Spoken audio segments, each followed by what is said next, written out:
Hello আমার প্রিয় ছাত্র ও ছাত্রীরা, তোমাদের জন্য আমি লাভ ক্ষতির অঙ্ক অর্থাৎ প্রফিট ও লস নিয়ে কয়েকটি অঙ্ক নিয়ে এসেছি, যেগুলো চাকরির পরীক্ষায় খুবই আসে। বিশেষ করে যারা পিএসসি, এসএসসি, ডব্লিউবিসিএস, রেল, তারপরে এনটিপিসি,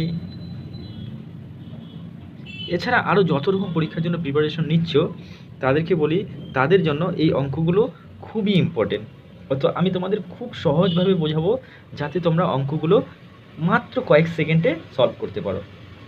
ঠিক আছে, তো দেখো প্রথম অঙ্কে কী বলেছে, যদি 18টি বইয়ের ক্রয় মূল্য 15টি বইয়ের বিক্রয় মূল্যের সমান হয় তবে লাভের শতকরা হার নির্ণয় করো। এই ধরনের অঙ্ক প্রায়ই আসে, তাই আমি এরকম অঙ্কগুলো তোমাদের আজকে শেখাবো। তো দেখো এখানে প্রথমে তোমাদের প্রশ্নটা বুঝতে হবে যে প্রশ্নটাতে কয়টি বই কিনেছে আর কয়টি বই বিক্রি করেছে। বলতে গেলে বই তো 18টাই কিনেছে আর বিক্রিও করেছে 18টি বই, কিন্তু এখানে লাভের পরিমাণটা কিভাবে হচ্ছে সেটা আমাদের বের করতে হবে। তো দেখা যাচ্ছে যে ও 18টি বই যত টাকায় কিনেছে 15টি বই ঠিক তত টাকায় বিক্রি করেছে। মনে করবে তোমরা সবসময় এটাই মনে করবে যে সে 18টি বই 100 টাকায় কিনেছে, এই 18টি বই সে 100 টাকায় কিনেছে, ঠিক আছে, আর 15টি বই সে 100 টাকায় বিক্রি করেছে। আমি কিছু লিখছি না, জাস্ট তোমাদের বোঝানোর জন্য লিখছি। 18টি বই সে কিনলো 100 টাকায় আর 15টি বই বিক্রি করলো 100 টাকায়। তাহলে দেখো ও যে ইনভেস্ট করেছে 100 টাকা, তার 100 টাকা তো উঠে গেল, কিন্তু ও তখন 15টি বই বিক্রি করেছে। তাহলে এই যে এখানে যে বইয়ের সংখ্যা 3টি বই তার হাতে থেকে গেল, এই যে 3টি বই হাতে থাকলো, এই 3টি বই তার হয়ে গেল লাভ, এই 3টি বই তার লাভ হলো। তো লাভের আমাদের কি বের করতে বলেছে? শতকরা হার। সে শতকরা কত লাভ করেছে। তো এখানে বোঝা যাচ্ছে যে 15টি বই বিক্রি করে সে 3টি বই লাভ করলো। তো আমরা এখানে কি করব, মানে খুব সহজ, তোমাদের আসল বিষয় এটাই। আমরা তাহলে অঙ্কটার মধ্যে পাচ্ছি যে এ 3টি বই লাভ করেছে 15টি বই বিক্রি করে, তাহলে 100টি বই বিক্রি করলে সে কত টাকা লাভ করতে পারবে, এটাই তো শতকরা। তাহলে দেখো 3 দিয়ে 15কে কাটবো, তাহলে 5, আর 5 দিয়ে যদি 100কে কাটি তাহলে হচ্ছে 20। তাহলে এই যে 20 পেলাম, 20 হচ্ছে পার্সেন্টেজ, এই শতকরা সে 20 টাকা লাভ করেছে বা সে 20% লাভ করেছে। বুঝতে পারলে? তো অঙ্কটা আমাদের কিভাবে আসলো, তোমরা সহজভাবে করবে এটাই, 18 মাইনাস 15 বাই 15 গুণ 100, এটাই হলো মেইন ধাপ। তো সমান সমান 18 আর 15 বিয়োগ করলে হলো 3 বাই 15 গুণ 100, কাটাকাটি করলে 5, 20 সমান সমান 20 টাকা। 20 টাকা লাভ হয়েছে 100 টাকায়, বা যখন শতকরা বলবে তাহলে শতকরা তার 20 টাকা লাভ হয়েছে, বা তার 20% লাভ হয়েছে। অপশনে যেভাবে থাকবে সেভাবে উত্তরটা তোমরা লিখবে। বুঝতে পারলে? তাহলে পরের অঙ্কটা দেখো, পরের অঙ্কটা আরও সোজা, একই রকম। তোমরা যদি এইটুকু স্টেপ যদি মনে রাখো তাহলেই তোমরা সব অঙ্কগুলোই করতে পারবে।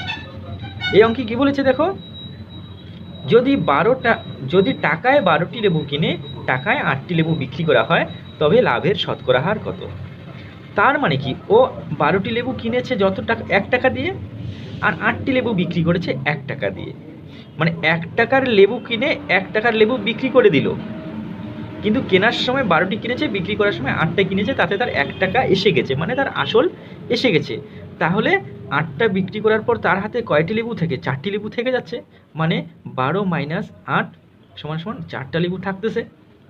এই যে 4টা লেবু থাকলো, এটি তার হলো লাভ, এই 4টা লেবু লাভ। তাহলে কয়টি লেবুতে 4টি লেবু লাভ করলো? 8টি লেবুতে।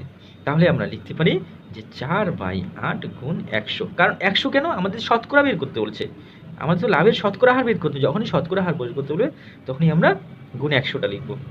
তাহলে 100, 2 দিয়ে 100 করলে 50, তাহলে তার 50% লাভ হয়েছে, 50% লাভ হয়েছে।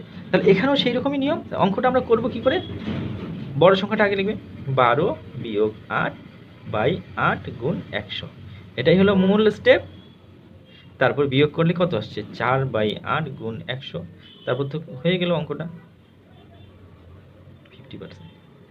বুঝতে পারলে? তো এখন আর একটু যদি বুঝতে পেরে গেছো তাহলে পরের অঙ্ক দেখো। পরের অঙ্ক আরও সহজভাবেই তোমাদের বোঝাচ্ছি। এখানে বলেছে 5 টাকায় 8টি লেবু কিনে 5 টাকায় 8টি লেবু ক্রয় করে 5 টাকায় 6টি লেবু বিক্রি করলো। তাহলে দেখো ও ইনভেস্ট করেছে কত? 5 টাকা। আর 5 টাকা ইনভেস্ট করার পর সে 8টি লেবু পেয়েছে। আর যখন 6টি লেবু বিক্রি করলো তার 5 টাকা এসে গেল। তার মানে তার তো আসল টাকা এসে গেছে। 5 টাকা ইনভেস্ট করেছে, 5 টাকা তার এসে গেছে, কিন্তু ও তো কিনেছে 8টা লেবু, অথচ বিক্রি করেছে 6টা। তার মানে তার হাতে এখনও 2টা লেবু আছে।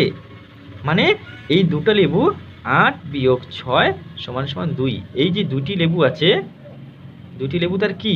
2টি লেবু তার লাভ। 2টি লেবু তার লাভ হয়েছে। কখন লাভ হয়েছে? 6টি লেবু বিক্রি করে 2টি লেবু লাভ হয়েছে। তার জন্য আমরা লিখব লাভের শতকরা হার বের করতে বলছে।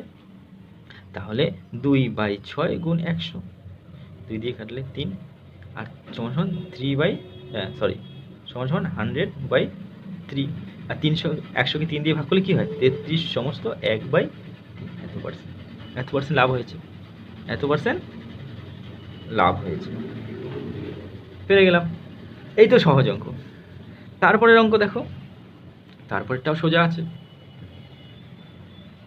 দেখো এই অঙ্কে কী বলেছে?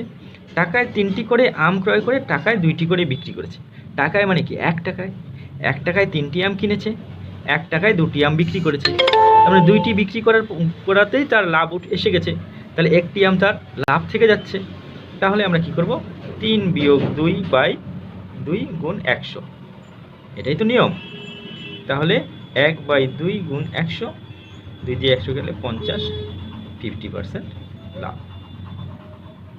এই তো সোজা অঙ্ক। কেমন লাগলো তোমাদের ভিডিওটা?